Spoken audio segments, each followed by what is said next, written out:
Peace, love, and light, everyone. Peace, love, and light. Hope you guys are doing very well. Today, we're going to jump right into it. There's been some new information that's come out by the Charlotte Observer. I want us to go through this report. Which shows the police report. They were able to obtain the police report. There are some discrepancies now, okay, that raise even more questions.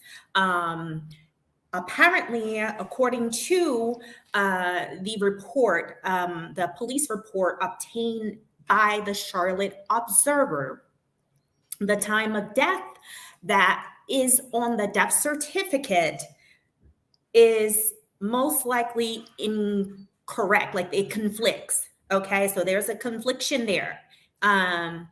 Greetings, Kays, aka Kayla. Welcome, greetings, peace, love, and light to you. So it's, the time of death is 3 p.m. On the death certificate, it also says that she succumbed to the final blow 15 minutes after it occurred, which put her time of death at 3 p.m. and the final blow at 2:45, or, when she took her final breath. The police report is saying something totally different, and it's giving more details. And we'll talk about that. We're going to go through the report. We'll also talk about Nazir's response to this new information. He seems to think that this exonerates him, but it only, it does not show that he was not present. Again, there's still an issue with the time of arrival, but it does show that an actual medical professional that's registered in Mexico did come and attend to Shanquella in her final hours. Okay, so we'll go through that, and we'll get to Nazir, and we'll get through all of that. But let me go ahead and share screen so that we can read through this together, break it down. Okay, all right. So let's go. And let me go ahead and share my screen. If you guys can hear me and see me well, put number 9s in the chat. If you can hear me and see me well, put number 9s in the chat. Okay. All right. So present, share. I want to share my screen. I want to share Chrome tab. I want to share. All right. So as you can see, the Charlotte Observer, it's titled, Doctor Tried to Revive Shanquella Robinson Before Her Death, Police Report Excerpt Shows. Okay, so it says that information from a police report says Shanquella Robinson was alive when medical help first arrived at the vacation home where she was staying with a group of people last month in Cabo, Mexico. The report differs from details previously reported from 25-year-old Robinson's death certificate that said she died within 15 minutes of being injured. Instead, a police report excerpt shows a doctor from a local hospital was with Robinson and others in the house for close to 3 hours before she was pronounced dead. Okay, let's put a pin there. This medical professional was with them, okay, in the home with Shanquella for, what does it say? Close to 3 hours. Okay, so let's write that down. Close to 3 hours. Medical professional present.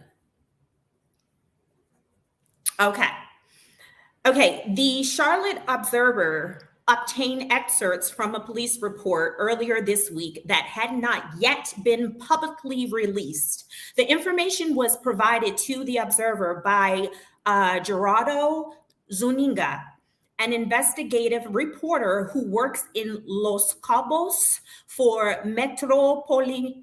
MX, okay? And details were first reported by Metropoli MX on Monday. Okay, Robinson is a Charlotte native who traveled to Cabo on October the 28th, which is a Friday.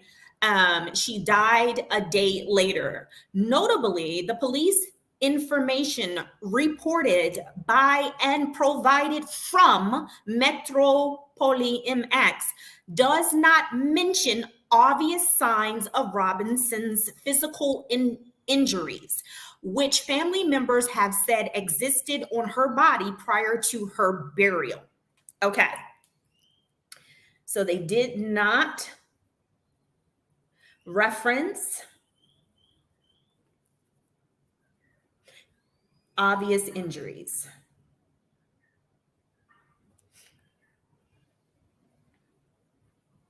Okay. Grave injuries to her back and neck were determined to be the cause of death after an autopsy by officials in Mexico. The police report says she also suffered cardiac arrest. Since her death, the FBI and Mexican police authorities have launched investigations into how she died. The lack of conclusive evidence and conflicting explanations has led to her story going viral, invoking global outcry with countless people closely following Robinson's death. The hashtag Justice for Shanquella has been trending on Twitter, Facebook, and TikTok. The Charlotte Observer has been unable to reach those who were with her on the trip. No arrests were reported as of late Monday. Robinson's family became suspicious of her friend's claims that she died of alcohol poisoning when a Mexican autopsy report showed that her cause of death was severe spinal cord injury and atlas luxation. Atlas luxation is a form of neck injury. The Observer attempted to reach Cabo police via email and social media messages and did not receive a response. Zuniga told the Observer he obtained the internal law enforcement report through a source. Robinson's family did not return multiple calls and messages. Shanquella Robinson police report. Let's get into it. Okay. The information from the police report shows that at 2:13 p.m.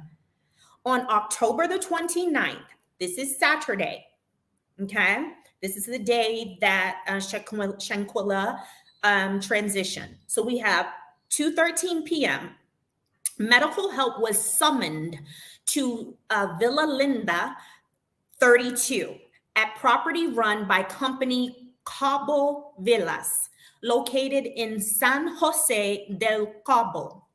Okay, so around an hour later, Dr. Carolina Beatriz Ornelas Gutierrez of the American Medical Center, a local hospital, arrived to treat Robinson, according to report excerpts. Okay, so at 2:13 p.m., 10:29, medical help was summoned.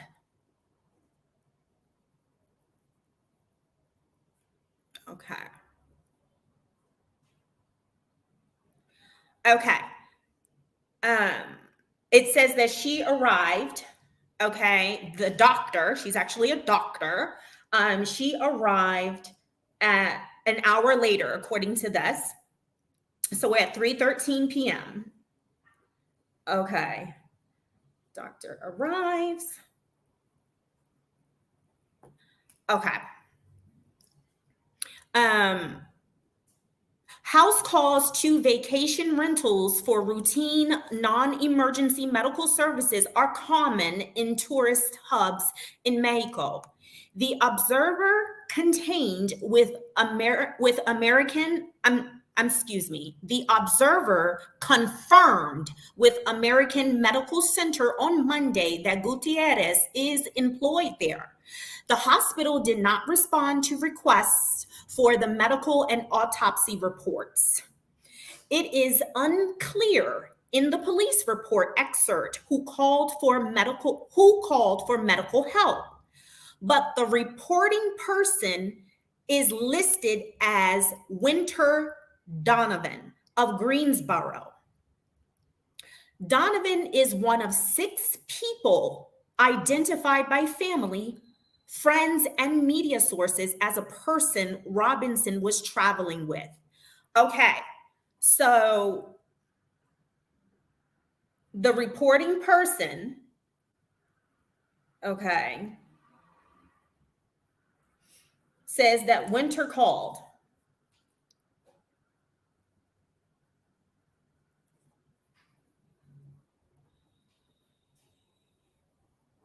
Okay. Donovan could not be reached to comment, and her phone number listed on the police report excerpt has been disconnected. Okay. The police report excerpt is in Spanish. According to a Charlotte Observer staff translation of the document, Dr. Gutierrez says she was told Robinson had drunk a lot of alcohol. And the medical call was for Robinson to be given an IV. So the person who called for the medical help said that Shanquella was suffering from drinking too much alcohol, again, with the alcohol poisoning lie, okay, theme, and the medical, and that she needed to be given an IV. So they're telling the staff what they feel happened to her, and what they feel she needs to be given. Okay, they're telling them that she needs to be given an IV.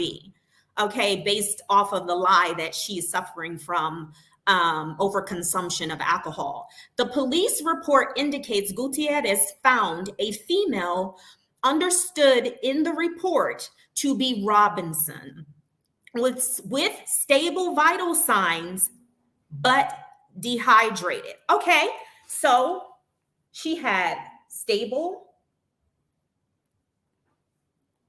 vital signs.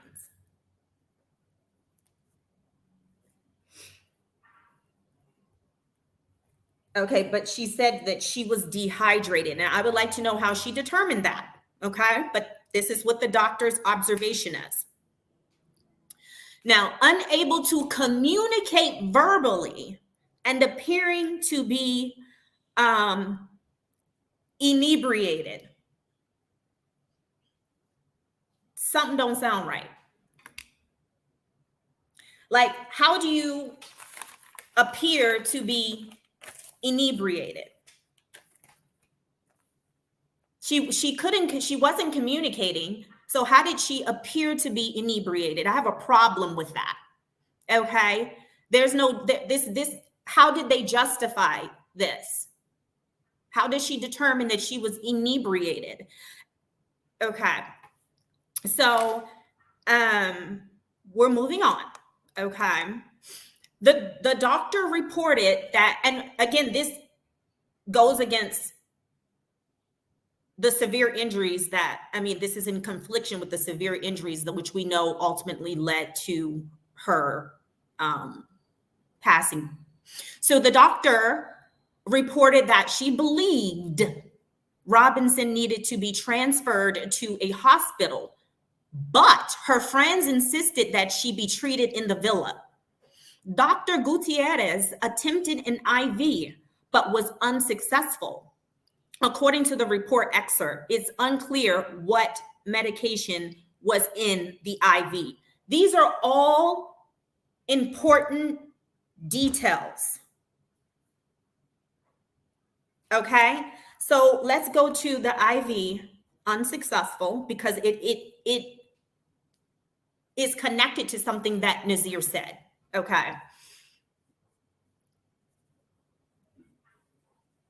successful.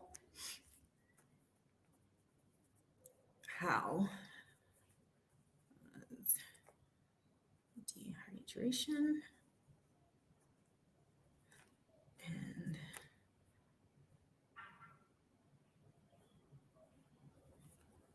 inebriation. Okay. Okay. So let's move on.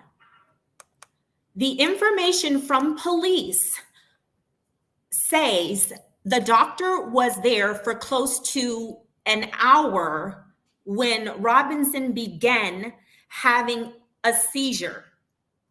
The convulsions from the seizure lasted less than a minute, according to the report.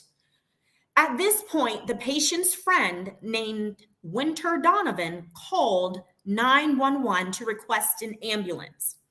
According to the Observer's Spanish to English translation of the report, this was around 4:20 p.m. Okay. 3:13 she arrived, 4:20 p.m. ambulance called.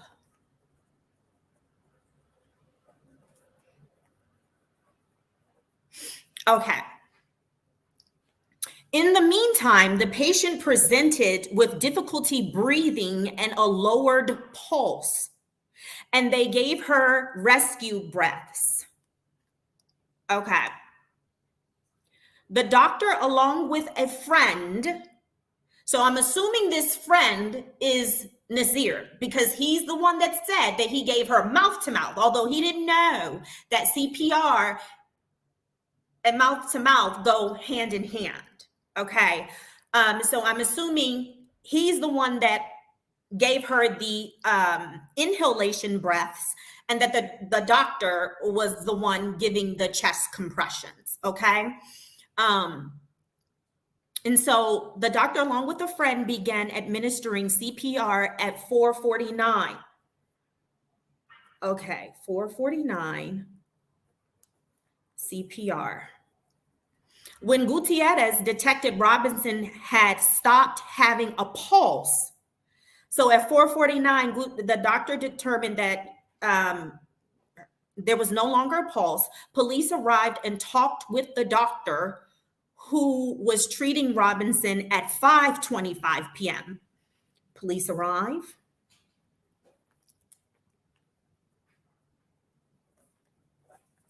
5:25 p.m.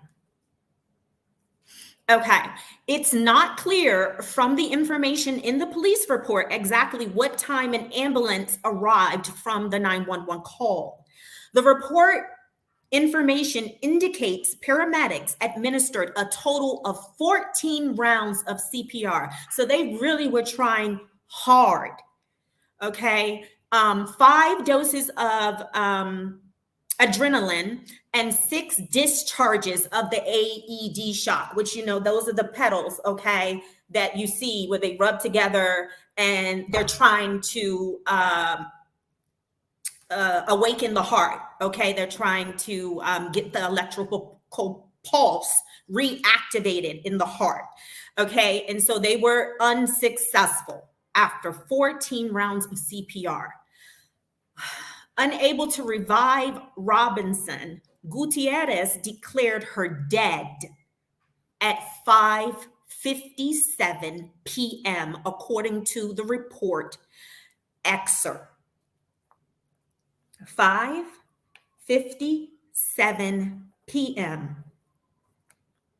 pronounced dead.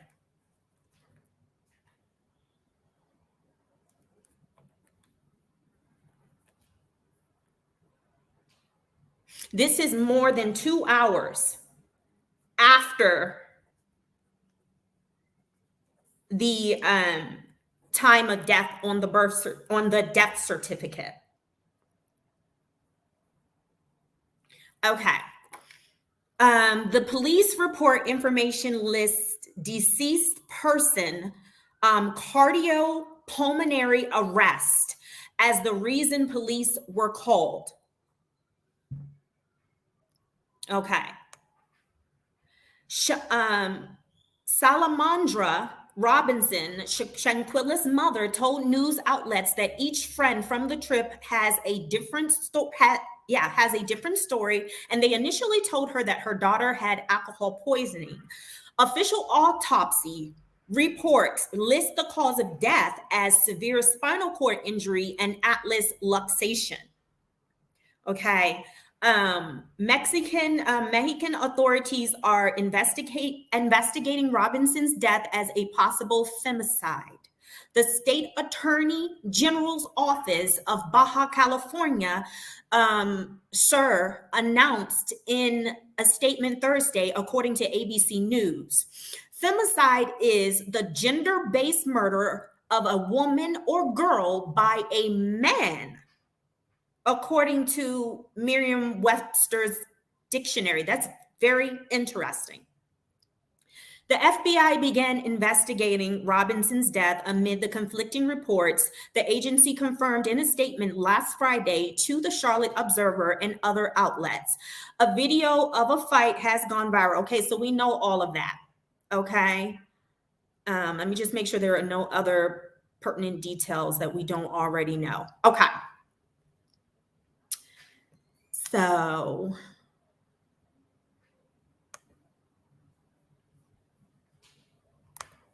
okay, you guys. So you all heard, okay? You just heard me read the report. There are so many discrepancies, okay? So we know that the time of death, that we have conflicting information there. There's over 2 hours. Okay, there's over more than a 2-hour difference in the time of death. Okay. Now, according to Nazir, he said he arrived at 3:30. That's still an issue. And Nazir, you need to know that that's still an issue. This does not exonerate you from, you may not have been present, and I even said yesterday, if you weren't present for the beating, you were still there for the aftermath. Okay. And I believe you knew what they did. Okay. And so, but the evidence shall prove, what really happened, who was really involved, and who did what. Okay. So I don't want anybody innocent to be wrongfully accused, but there are a lot of holes in Nazir's story. There still are a lot of holes, but he said he arrived at 3:30. Now we see that according to the report, the doctor got there at around 2:13 because they were called at around 3:13 because they were called around 2:13 by Winter. So according to Nazir, he got there at 3:30. We can round 3:13. Okay, 3:15. So 15 minutes later, he was there. So he arrived at according to him, he arrived at 3:30. Boarding pass time of arrival in Cabo, it doesn't support his arrival at 3:30. It support his arrival before 3:30. So there needs to be proof submitted as to when he actually got into, first of all, exited the airport. So surveillance cameras, the surveillance needs to be pulled from the cameras at the airport to show when he went through immigration, what time he picked up his baggage, what time he went outside of the airport to get transportation to get to the villa. That can be easily proven. Okay. And it doesn't take that long. Again, between 20 to 40 minutes to get to the villa, and 40 minutes is with traffic. Okay. And he said that there was some traffic. So still, you had plenty of time to arrive, before 3:30. Okay. So we still have an issue there that needs to be cleared up with evidence. Okay. Concrete evidence. But let's go by what Nazir said. He said that he arrived at 3:30. So he was there just shortly after the medical personnel was there. And it seems like the other parties were also there. I mean, that seems they were, according to the excerpt. They were allegedly there because it says that Winter is the one that called. She told the doctor that she did not want Shanquella transferred to an actual hospital. And, they were all, or Nazir or whoever was assisting the doctor giving the chest compressions until the ambulance came and took over. Okay. So Nazir said that he came in and he went straight to Shanquella. These are the issues that need to be cleared up.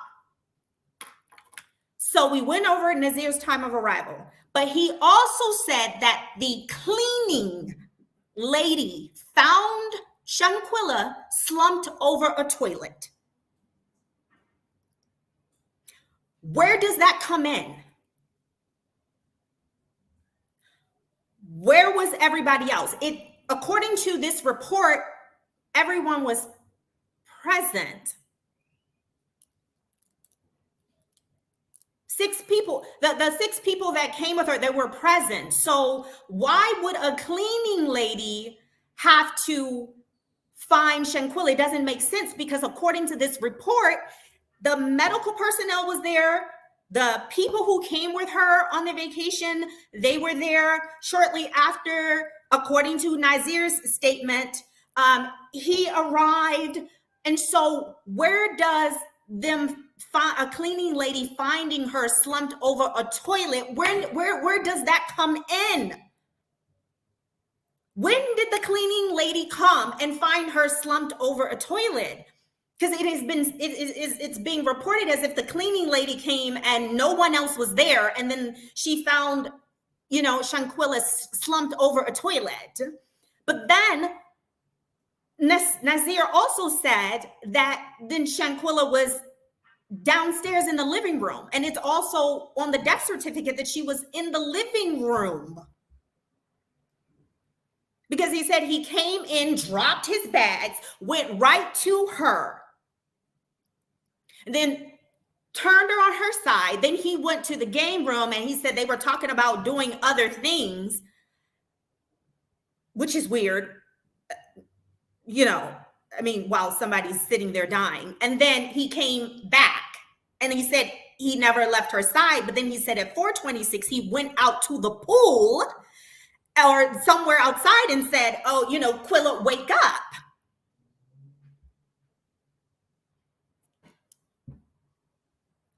Something isn't right. So this does not exonerate you, Nazir. It just proves that there was actually a medical personnel there to attend to her. So a nurse actually, or not even a nurse, a doctor came. But that's all that it proves. It doesn't exonerate you. Let's be very clear. Okay. Now, they said that Winter called, okay? But then when the doctor said that Shanquella needs to be taken to a hospital, that she says no, or they say no, she says no, they say no. Who in the world gave them the authority to decide to make medical decisions on her behalf? And why the doctor would accept that is beyond me.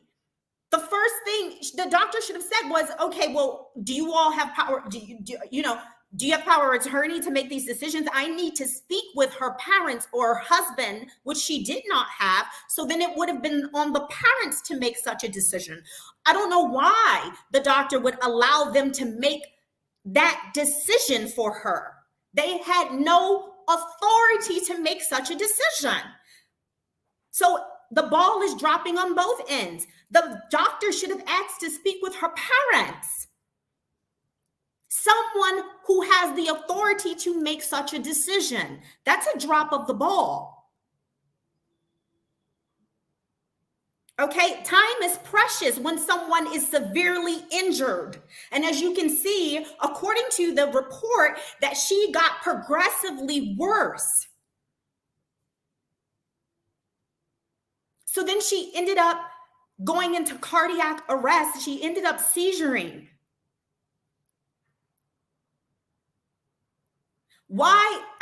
That is crazy to me that they just sat there and literally watched her die. Now, another issue that I have is the doctors that, it is said rather that the vitals were taken, which is a point that I made yesterday, okay, and that the vitals were taken. And it said that, I don't want to put words in their mouth, but it said that her vitals were decent, essentially. But it said that there was dehydration. Now, I would like to know, how did the doctor determine that she was dehydrated?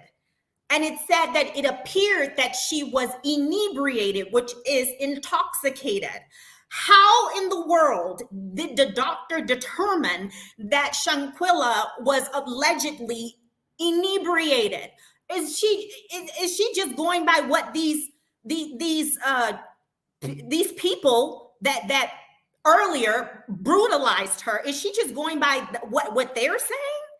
Or according to her medical abilities and expertise, I would like to know, how did she come to the determination, okay, that Shanquella was allegedly inebriated? Because it seems like that took the forefront. Like, I'm treating her based off of this assumption that she's inebriated. So, I'm going to try to give her some fluids because, she's dehydrated and and she's inebriated. And so this is the course of treatment that I'm going to give her when she is dealing with severe injuries that are not being catered to. It is a drop of the ball. I would like to also know, why didn't the doctor know or realize that Shanquella had a broken neck and a severed spine? Why? Okay. So greetings. Let me just read some of the things you guys are saying. Greetings, BB. So good to see you. Hey, girlfriend, we just got the lights back on after 6.5 hours. Where have you been? Got non-working number. Okay, we'll talk about that. I'll text you offline. BB. DC, hello, Mahogany. Are you there? I've been listening to content creators all day. Glad y'all not allowing this story to die. Absolutely. And yes, I'm here. You guys can see me, right? And hear me. So it's good to see you. So that's what I would like to know. How did the doctor determine that Shanquella was allegedly inebriated, and that was the whole, reason, that she needed the treatment for dehydration? How did she?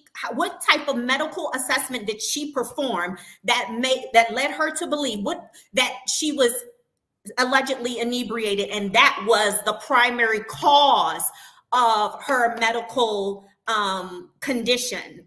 I would like to know that. They need to speak to the doctor. We need to know that. Also would like to know why the doctor did not realize or recognize that Shanquella was suffering from a broken neck and a severed spine. I would also like to know why the doctor did not observe the visible and obvious scars or bruises on Shanquella's person, on her face. Nazir even said when he arrived and he realized that she had a cut on her lip, that her the blood vessel had popped in her eye, among other things, and then big knots on her head. So I would like to know why the doctor did not pay that any mind, why it wasn't mentioned in the report. That's an issue. There is so much negligence going on here. And so it says that medical personnel were with her. They were with her when she transitioned. And so was everyone else. Because according to Nazir's story, it seemed like he was saying he was the only one there, but then he said, he was told it was alcohol poisoning, and then they were planning on doing other things. And I mean, he was just all over the place.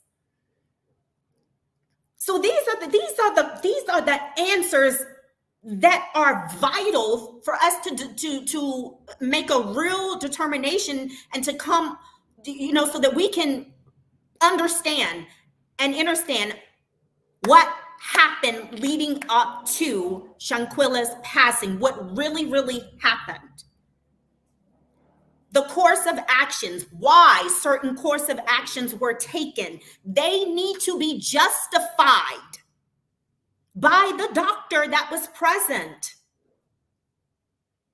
It seems like the medical personnel just ran with whatever, these fake friends told her. And that's not okay. When all of the obvious evidence shows that she suffered physical trauma, it shows that she suffered physical trauma.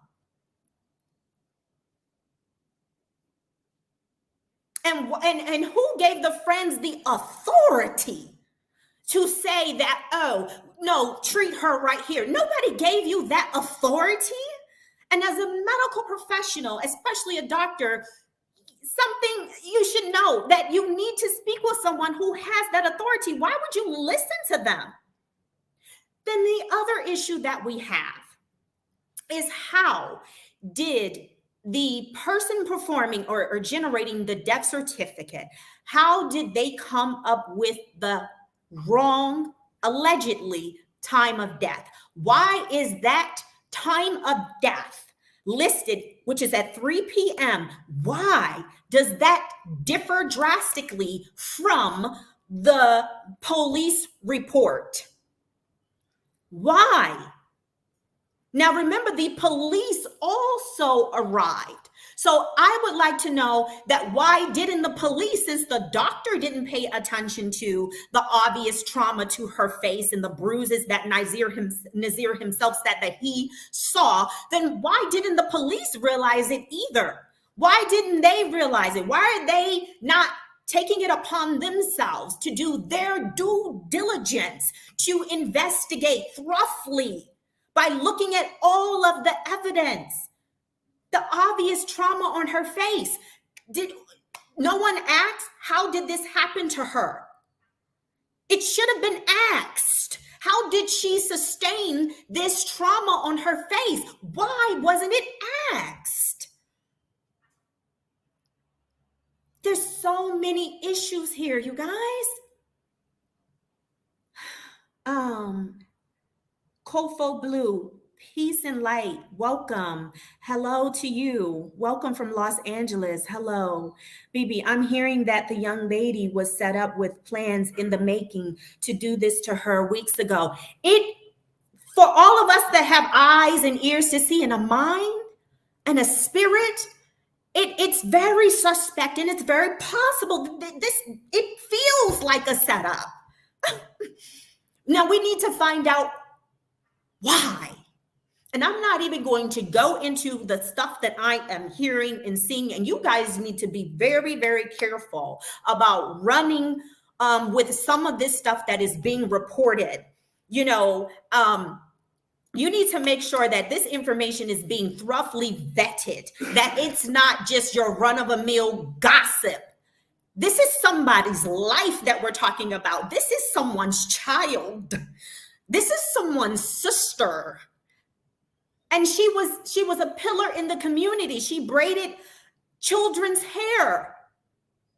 Now you have parents having to explain to their children that she will no longer be able to braid their hair, that they will no longer be able to see her. So many are suffering because of this tragedy. And she appears to have such a beautiful light. The thing that cut my heart is when I saw that girl beating on her.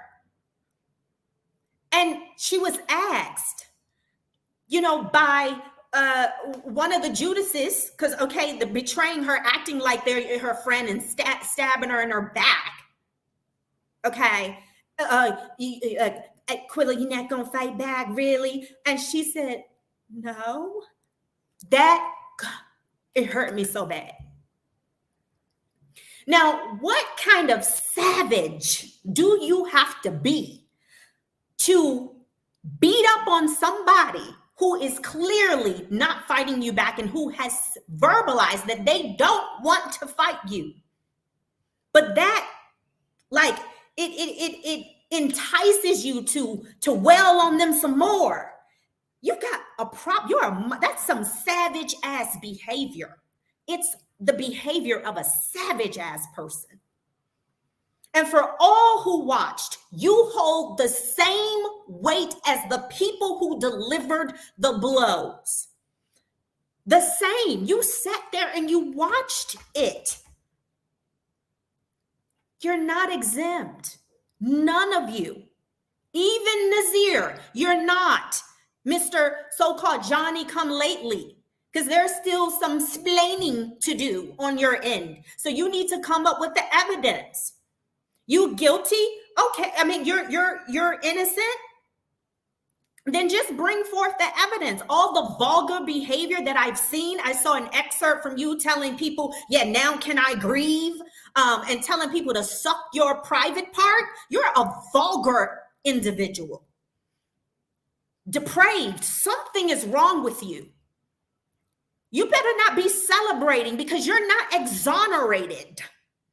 And in that video, you talking about grieving, you showed no type of emotion at all for someone who just saw their friend of 9 years take her last breath.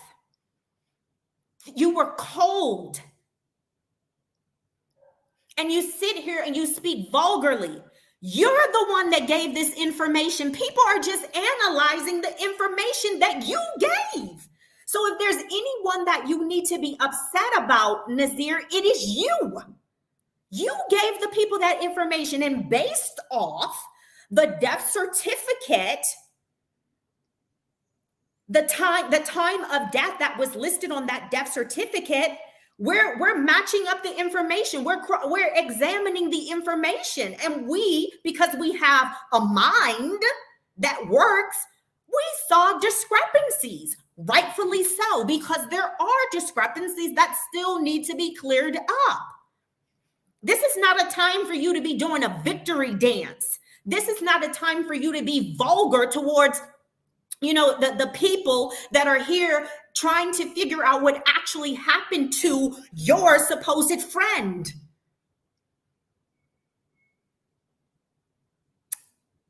You need to humble yourself. You can easily say, you know what? Yeah, okay, so let me provide some clarity for you guys. Let me provide some more proof for you all. I can understand. I can see where, you guys will have more questions. Be humble about it. You better watch how you present yourself, because it can actually work against you. Being vulgar, telling people to suck your little private part. Really? You got a long road to go. Long road. You have a lot of explaining to do, because there were several holes in your story, including where did you get she was slumped over a toilet and the maid found her when you all, based on this report, were there? I don't care if you got there 15 minutes after. You were there and you were present and you put yourself there and you said that you helped and you gave her CPR and you said that you were caressing her head and you said that you put on soft music. You were there. You said you turned her over to her side. You were there. And you still didn't ask the question. You said you saw the bruises. Then why didn't you ask the people there what happened to her? Why? It would seem to me that if I already knew what happened, there would be no reason for me to ask how she sustained such injuries. Because I already know. But if you didn't know, that's my friend of 9 years. The moment I walk in and I see those injuries, nah, something's wrong. What happened to her? How did she get these injuries? How did she get the injuries? Addressing everyone, every last one of them to explain. But you didn't do that. Why? Who told you that she found her slumped over? That a maid found her slumped over? Where did that come from? We need clarity on that. How, if that's true, then, which it can't be true. Like there's a confliction there. We need clarity on that. Then how does she get downstairs? Doesn't make sense. And no one said, no, Winter, or no, she needs to be taken to the hospital. Everybody is going along to get along. Nobody is able to use their own brain, own logic, own reasoning. Everybody is just stuck on absolute stupid. Why? Everybody's on the same accord. Why? No one has a brain to say, no, she needs to go. Why didn't anybody also call her parents? Why?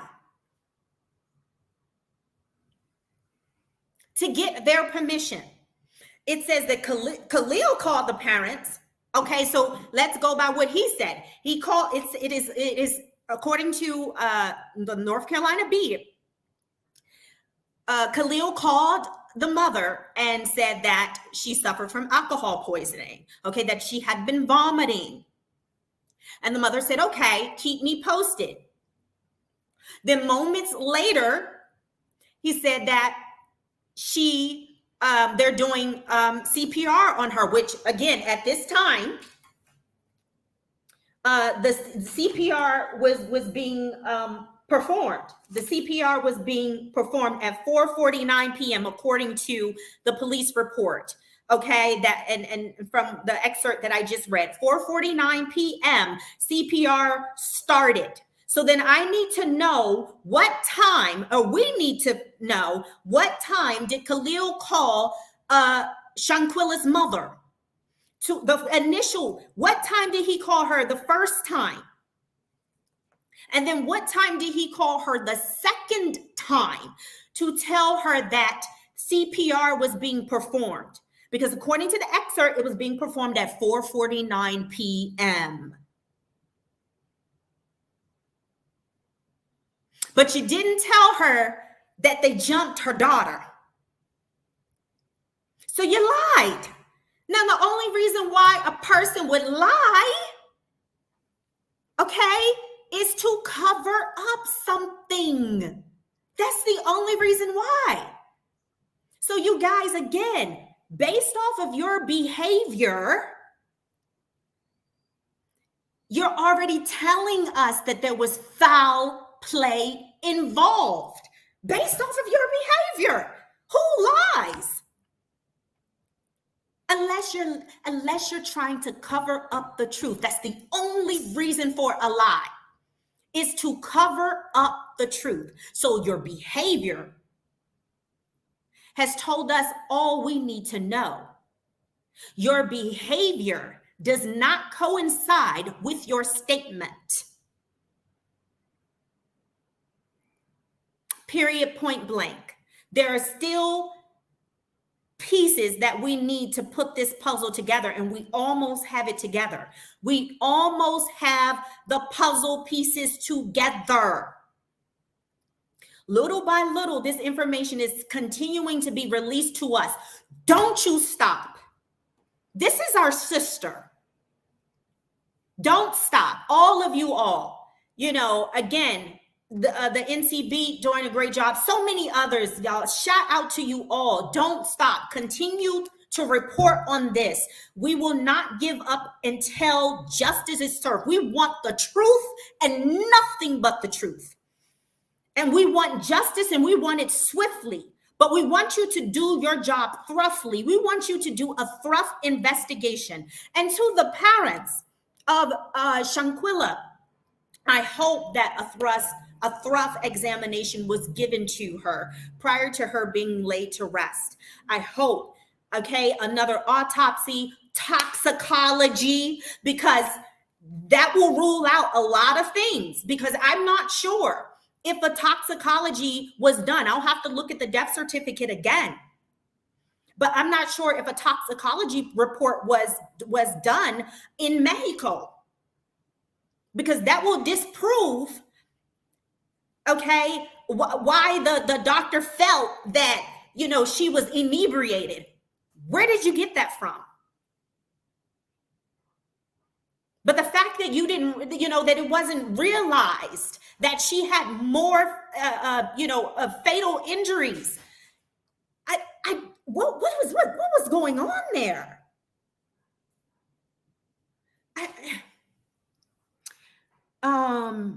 Let me read the comments. Black lives don't matter in Mexico either. Discrimination is rife over there. There's discrimination everywhere, but we're not going to go in that vein. Yeah. And I can see why a lot of us feel that way. I can understand it, Kofo Blue. We're hated in a lot, and I've traveled extensively, and I've seen it. I've seen the disdain for us, but we have the power, right, to change the frequency. So we're going to say that we know that we're loved amongst each other. We love each other. We love ourselves and we love each other. And we love ourselves and we love each other enough to continue to fight for justice and continue to fight for the truth. And we're saying that justice will be served and that we will not let up in the name of love for ourselves and love for each other, that we will not let up. We will not.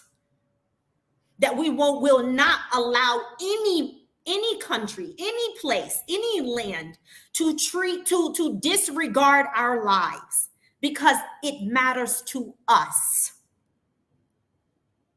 And when we start to move in that vein, in that frequency, you see, this is the start of change, because maybe the world hasn't seen this. And maybe it hasn't seen it consistently enough. It shouldn't be, we shouldn't move this way whenever there's a high profile. Every life matters, and we need to be outraged, especially when it's attributed to this type of disgusting, low vibrational behavior.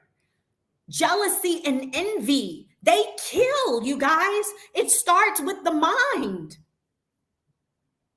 So we're saying we love us and we love each other enough. And so you've heard of the saying, Kofo Blue, that you have to show and teach people how to treat you. That's what we have to do. We have to show these lands and officials how to treat us. That's what we have to do. And that's what we're going to do. That's what we're doing. Kofo Blue, it would be easy to bribe officials, etc. over there. Yeah. And I hope none of that has gone on, but there are some issues here. All of the aforementioned things, they need to be addressed.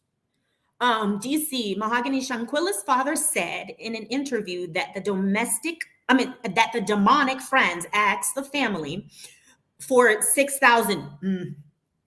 And because the doctors needed it before they treated her. This is wholly suspicious. Right. I recall that, DC. Good point. I recall that. I remember Mr. Bernard saying that, that they said, I think it was like, I think they said 5,000. That's the figure I recall him saying, 5,000, in order for her, to be treated. Which, where the hell they get that from? That needs to be addressed. Who said that? Who told him that? And who told that person who said that? Was it the doctor that was there? We need these answers. But it said that the doctor told them she needs to go to a hospital, and they said, no, treat her here. Who are you to make decisions about somebody's life, somebody else's child? Who are you? Kofo Blue. Unfortunately, I see this kind of sadism in the schools, observing the way they fight. Right. I as well. And it's really disgusting. And again, it starts in the home, Kofo, and it starts in the community. L Hamlet. Hi Mahogany, another LA in the chat. Peace and light. Good to see you. That is a sad story. Indeed it is. Indeed it is. Glenn Pollerstock. The FBI is investigating. It's only a matter of time before they are caught and brought to Mexico prison. Indeed. And that's the energy we're putting out there. Justice will be served. Absolutely. Ellie Hamlet, my bad, Mahogany. I spelled it wrong. It's okay. It's okay. No offense taken. Those friends, BB, those friends tried to extort 5K from the mother. Yeah, I know. That's DC was just bringing that up, that they told Mr. Bernard, her father, that, or they told the mother, right? I think they told the mother, and then the father was just saying what was told to the mother, and that they said that they needed 5,000 so that she could go to a hospital. Yeah. And it's being alleged that they used, her card. It's being alleged that they used it, to pay for other accommodations, and to possibly get back home. Again, I haven't seen any proof of that. But that's real, like, that's beyond dirty and low down.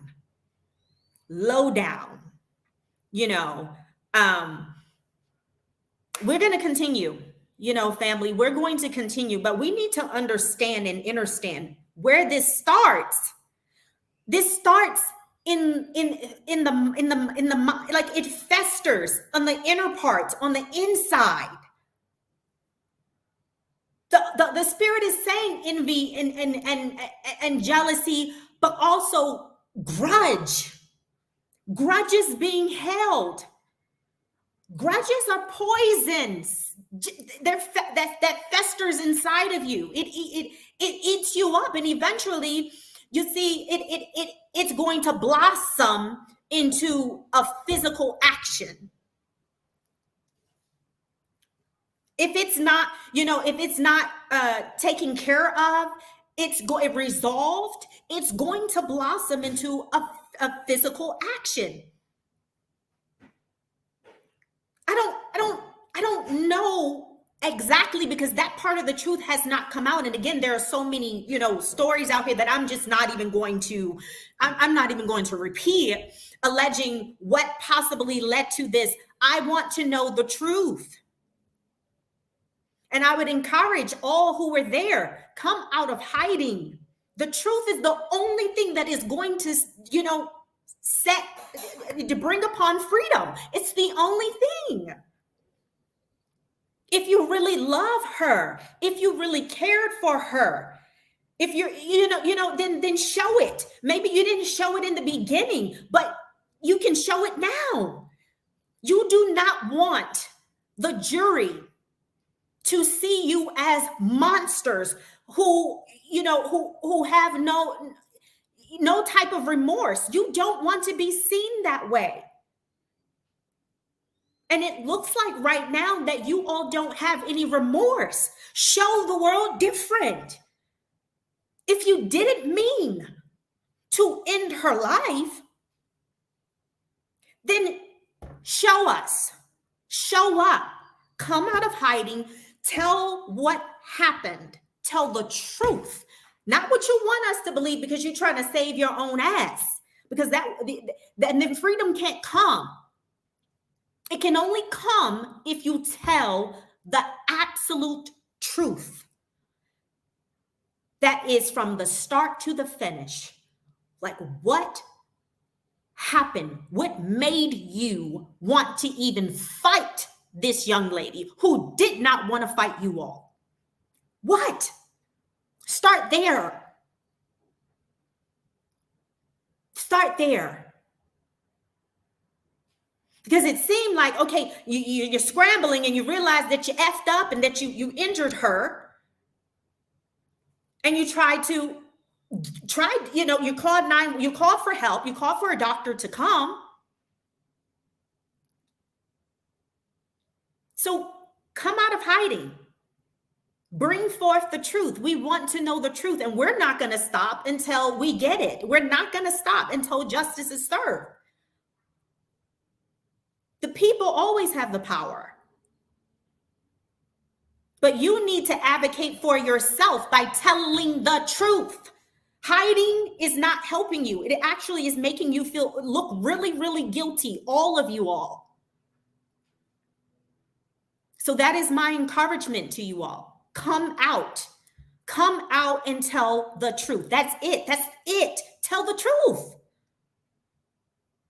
Nazir, you're not exonerated, and you need to humble yourself, and you need to grow the hell up and stop being so vulgar, because there's a lot of explaining that you have to do. And so if you feel like, that we have some things wrong according to your own statement, because again, we're only going by what you told us. You can't blame that on us. You need to blame that on yourself. So maybe you need to come out again and maybe go over and answer some of the questions. If you would like to do that, I invite you to do that on this platform. No judgment. If you feel like that there are some things that you need to still address, I invite you to come on this platform and let's work through it. But being vulgar and telling people to suck your private part, that's not the way. That's not it. That does not help you.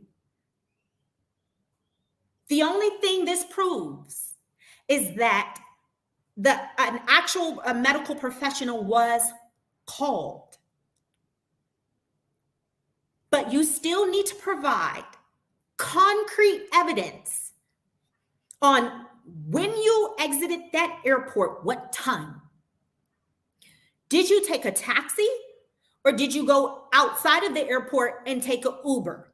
If you took an Uber, you can easily send and provide timestamps. The surveillance can be pulled and can show you all through the airport from the time you deplaned. It's very easy to obtain. It will show you throughout that airport. It will show you moving through to the lines to get to immigration. It will show the time that you exited the immigration booth. It will show the time that you went to the baggage claim to get your baggage. It will show the time that you exited the airport. It will show you what type of transportation you got into, or if you left the premises. It will show all of those things. But if you have proof of those things, bring them forth. These are the questions that we still have.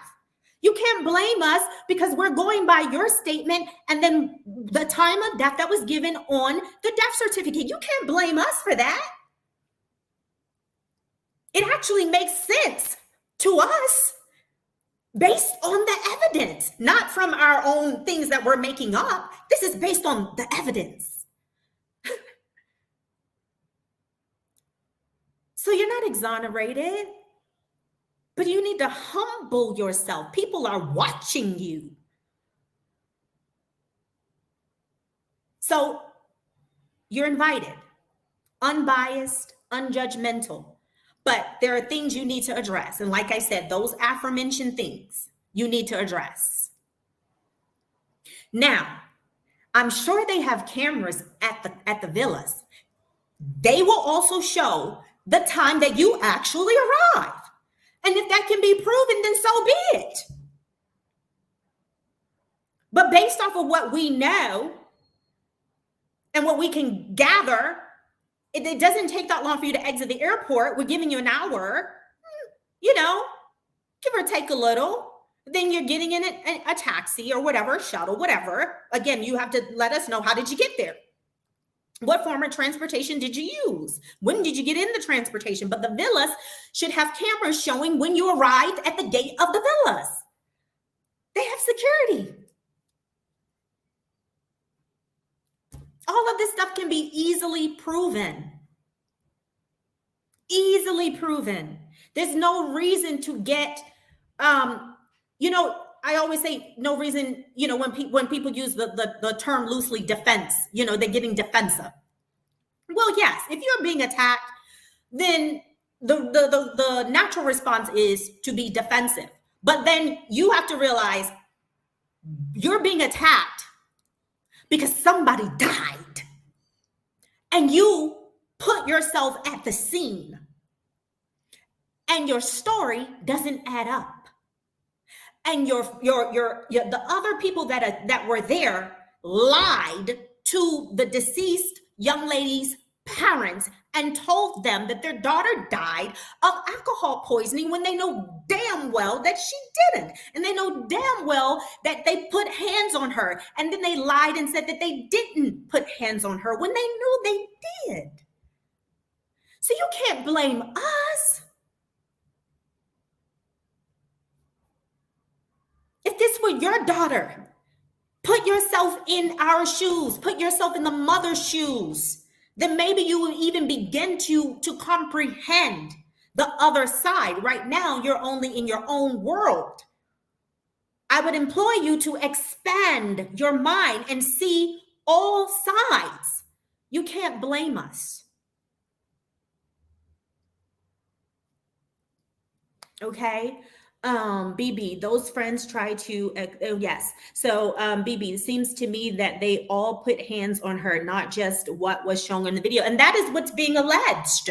And it is said that the parents, I know that the cousin of Shanquella, the Champagne, she was on another show, and she said that the mother actually has the video showing that Winter allegedly, slammed her daughter down and she didn't get up after that. Mr. Bernard, also alluded to that same, video. And it was said that there were 3 parts to the video. All we are asking for is the truth. You guys cannot blame us. You would hope that we would behave and act the same way if it were one of you all or one of your loved ones or your daughter or your son. This is how we should be reacting. All we're asking for is the truth. This young lady lost her life, and we saw that it was done in unjustly, and it was brutal. She wasn't even fighting back. How do you think we're supposed to react? You think we're supposed to be okay with that? No, we rebuke being desensitized to death and brutality and abuse and evil. We're not. We're still a loving and caring people. Period. Sandra Hoskins. Who took her to the living room? How did she get there? Femicide. Did the men take turns beating her? These are questions that we have, because that's why I said when I was reading, that's very interesting that they, are opening a case of a femicide, because it says it's when, a female is killed by males. Well, it was going around that the young lady or that Dejanay rather may not have been, a woman. Again, this has not been proven, okay? And it's alleged. And so, but there were men. Even if this is not talking about Dejanay, there were men there. Malik was there. and they have Khalil there. So there were men there. And then, we're still figuring out where Nazir fits in, but yeah, there were men there. And did they? Because why are they? A lot of people drop the ball here, and I hope they get it together. They need to get it together. They really, really do. So that is my assessment, you all. Those are the questions that we need answered. There's just still so many things that don't add up. And so please don't stop. We're going to continue to keep this in the forefront of our minds, of our hearts. And we're going to continue to demand justice. Okay? Demand justice for this beautiful soul. She seemed to be such a beautiful soul. And again, you can even see it, even in her time of preceding her death and her being beaten so bad. The tone of voice she used, when she responded to the male asking her, oh, Aquila, you're not going to fight back? Really, Aquila? And she's like, no. She wasn't like, no, I'm not going to fight. I mean, it was none of that. It was no. I mean, so may her soul's journey continue to be beautiful and bright. May her soul's journey continue to be beautiful and bright. Let me give you all some last minute pointers on what you need to be doing when you go out of town, okay? Whether you're going solo or you're going with other people. I have done a lot of traveling, okay? And so first of all, always make sure that you have travel insurance, international insurance, okay? First and foremost, do not leave the country without travel insurance. If you already have insurance, make sure that you verify that you can use that insurance internationally if you're leaving the country. Very, very, very important. Okay. Whether you are traveling or not, you should have a will and testament. You should have a will. You should also have a living will. You should have a will that says what you want done in case of a medical emergency. Do you want to be resuscitated? You should have a will. You should let it be. You should let it be known who has power of attorney, who they need to contact in case of an emergency, who can make medical decisions on your behalf, and how you want your affairs sorted out. Okay? You should have those things. There's no reason for you not to have them. Okay? All right. So then we have the international insurance, or the travel insurance. Okay? You also need to let your loved ones know who you're going on the trip with. You need to name them. You need to let them know where exactly you are staying, the country and the city, and the community. If let's say you're traveling, to Mexico, you're in, Mexico City. You need to let them know, where are you in Mexico City? Are you in Norte? Let them know the city where you are. Let them know the complex and where you're staying. Let them know that so that they know. Let them know what medical facilities are close to where you are. You need to know that. Anything can happen at any time. So you need to know that. And you need to let your family know that, just in case you're traveling with snakes and you don't know it, so that your parents can know. You need to have all this information on your person. You can create a little laminated card that has your information on it, your name, your date of birth, if you have any medical issues, your parents or whoever you want them to contact in case of emergency. You should have that written down. You should have their number written down. All of those things. If you have insurance, you should have that. And you laminate the card and you have it on your person so that people know what to do. But you also need to let your loved ones know so that they're not scrambling around. Very important. Your safety is number one. We want you to have a good time, but we want you to return. So, those are the pointers that I have, and don't ever ignore your intuition. Never. It's subtle because it comes from the spirit realm. So when you get that little funny feeling, what they call it in that gut feeling, when you get those feelings, always analyze your environment. Always scan your environment. Don't you see the animals do that? Do you see it when you're watching, the animals in the safari? Do you see them going to, even the deer going to take a drink of water all willy-nilly, like, going to drink some water, yeah. No, that deer is like looking.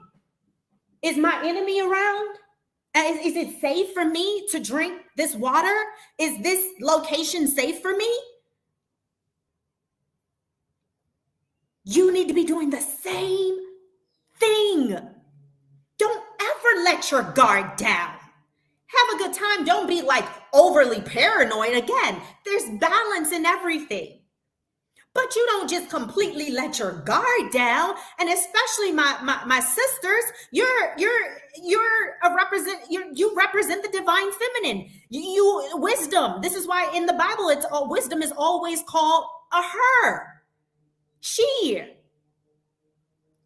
Your intuition, it's divinely bestowed inside of you.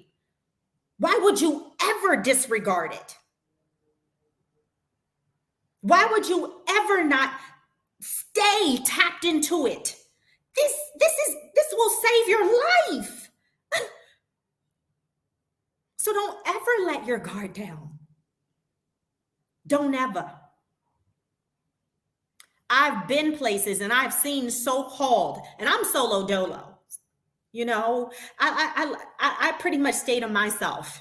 And it has been my peace. I've always been like this. I've had a select few, and that's it. I've never had an entourage. That's not who I am. I really enjoy spending time with myself. Other than, when my husband comes and I have a son, other than that, and my family that I have, I've never had a whole rack of people around me.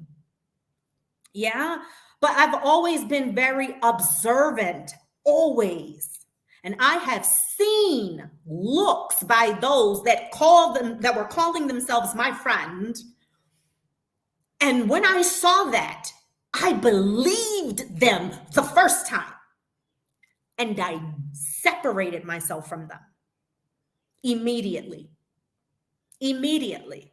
I saw the ugly. I saw the evil. I saw the envy. So, that's what I have for you guys. But we're going to keep on fighting. Sandra, you are so right. Indeed. Ashe, L. Hamlet, so true. It's true. So that's what I have for you all. That's what I have. Okay, we're going to keeping on for this beautiful light, Shanquella. We're going to stand with her family. We want justice. We want a thorough professional investigation, and we want the truth. We want the truth. Okay? All right. So until next time, you guys, peace, love, and light.